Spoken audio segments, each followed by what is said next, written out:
समय के साथ साथ हर क्षेत्र में आर्टिफिशियल इंटेलिजेंस का इस्तेमाल किया। বর্তমান কৃত্রিম বুদ্ধিমত্তা সম্পন্ন প্রযুক্তি ব্যবহার করে শোবিজের অনেক তারকাকেই নিয়ে তৈরি হচ্ছে ডিপফেক ভিডিও। তাই তারকাদের কাছে এই প্রযুক্তি হুমকি স্বরূপ।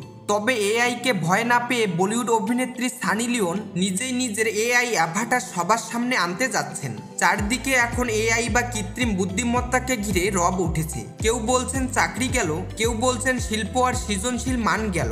সাম্প্রতিক সময়ে পুরো বিশ্বেই এআই মডেল, সংবাদ পরিবেশক বা পারফর্মারদের কদর বাড়ছে। তাই বিনোদন জগতের অনেকেই নিরাপত্তাহীনতায় ভুগছেন। হলিউডে রীতিমতো আন্দোলন হয়েছে এআই ভিত্তিক অভিনেতা বা কণ্ঠশিল্পীদের ব্যবহার করার বিরুদ্ধে।